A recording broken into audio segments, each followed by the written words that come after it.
Ngayon, bago ko ilagay dyan yung ating circuit breaker o yung ating MCB, may gusto akong share sa inyo guys. No? So ito yung lalagay natin na dalawa. Regarding ito sa paano malaman kung reversible o hindi reversible yung nabili nyong circuit breaker. So anong ibig sabihin nung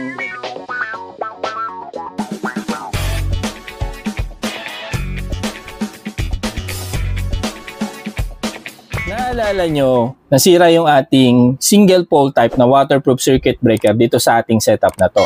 So, anong nangyari, dahil nasira siya, nagtitrip siya lagi kasi, no, hindi tayo makapag-charge na maayos dito sa ating Gen-type power na battery. So, as immediate mitigation, no, temporarily, naglagay tayo ng double pole na circuit breaker, yung past circuit breaker na nakalutang na yan na nakita nyo, para lang makapag-continue tayo ng charge ng ating Gen-type power. So sabi ko sa inyo, ang plano natin is babaguhin na natin yung circuit breaker dyan, pati yung galing sa PB, no? PB terminal, yan nakadikit na yan, yung waterproof type na yan, yung nasa positive line lang. Babaguhin na natin siya pareho ng single pole type pero MCB type na siya. Ngayon, dumating na yung ating in-order. Ito na siya guys, no? Taxnel brand. Yung ipapalit natin sa kanila. So, dalawa nga siya kasi tag-isa sila, no? So, isa dun sa positive line ng input natin, no? Input ng ating solar charge controller, yung PB terminal niya. And isa naman is dun sa output which is papunta sa battery, positive line lang din, no? Dahil nga 40 ampere solar charge controller to guys. So, pag tinuro ko na sa inyo kung paano mag-size niya, no? So, ang kailangan natin na circuit breaker sa battery side is 50 ampere, no? Pag kinumpute natin, 50 ampere. At dahil nga 24 volts yung input natin, guys, no? Dahil nga subcontroller lang siya. So, kalahati ng 50 ampere yung ginawa nating ampere rating naman ng ating input, no? Para dun sa ating positive line ng PB terminal ng ating solar charge controller. So, ito ilalagay natin siya. So, syempre hindi natin siya malalagay ng ito lang.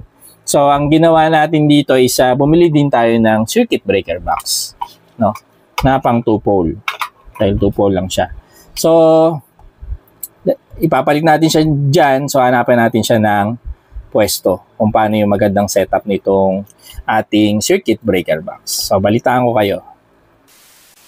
Ito na nga't nahanapan na natin ng space yung ating circuit breaker box. So, nag-decide ako na pahiga na lang siya, no, para hindi masyadong stress yung ating mga cable, no, na o-connect dun sa ating circuit breaker, no.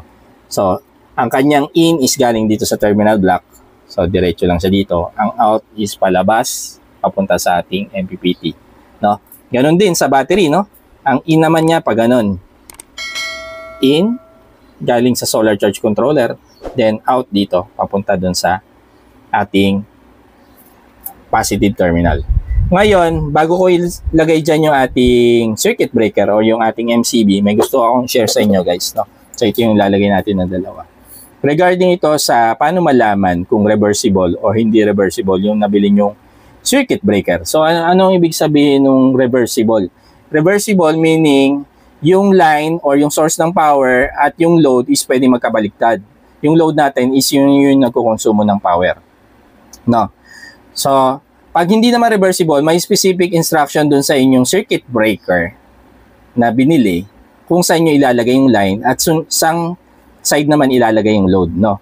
So, pagmasdan natin mabuti itong binili natin na Taxnel brand, no? Yan. So, tanging markings niya lang is merong positive marking dito sa taas. And then sa baba, walang marking. Dito sa gilid, wala. So, ang hinahanap natin dito ay yung marking na in and out or line or load, no? In and out, line and load. Yun ang hinahanap natin. So, based dito sa ating pinakitang circuit breaker, wala siyang nakalagay. So, yung ibig sabihin lang nito guys, itong nabili natin na circuit breaker is reversible. So, kahit anong direksyon ang kabit nyo ng line and load is pwede. 12 seconds later. Ito na nga, nakabit na natin yung ating circuit breaker dito sa ating subcontroller na EP Ever na naka-connect naman dun sa ating Gen-type power na lithium-ion phosphate battery. So, tingnan natin yung connection natin, no? So, unang-una nga, isang source natin ng power is dito sa 24 volts, sa terminal block tayo kumuha. Itong first line na pula, yan yung papunta dito sa ating circuit breaker na 25 ampere, no? Ito, C25, yung nasa ibabaw. Then, lalabas siya, pupunta siya dito sa positive line ng PV terminal ng ating EP-Ever subcontroller. Then, lalabas naman dito sa ating battery terminal, no?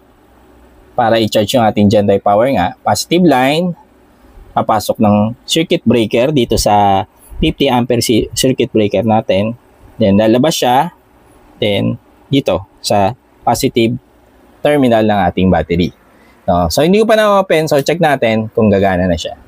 So, una muna, no? Rule of thumb, yung ano muna, battery ng circuit breaker ang bubuksan natin. So, dapat open na yung ating solar charge controller. So, sa ngayon, di yan nagcha-charge, no? Kasi nga, ang naka-open pa lang is yung ating battery MCB. So, open na natin yung PV MCB natin para makita natin kung magcha-charge na siya. Okay. So, nagbi-blink, no? EP-Ever, pagka blinking slow na ganito, ibig sabihin, meron tayong power na nakukuha sa ating panel side, no? So, sa akin, sa case ng akin, nakukuha niya yung power dito sa ating source na 24 volts battery. So, nag-charge na yan, no? Nag-charge na yung battery. So, ayan, galing sa ating source power ay 180 watts, no? Sa power source natin. Then, sa battery, yan, nag-charge na siya. Sa ngayon is 13.5 ampere pa lang yung kinakarga niya, no, sa kanya, charging current niya. Okay, so gumagana na yung ating kinabit. So ilalak lang to, no. Pag bumili kayo nito sa Taxnel, no, tong circuit breaker box na to, medyo mahigpit to, no. Kailangan konting lakas ng push para mag-lock siya. Taxnel din natin binili kasi ito ang ating breaker box, no. So konting push, no, lakasan nyo ng konti para mag-lock. Yan. So okay, tapos na yung setup.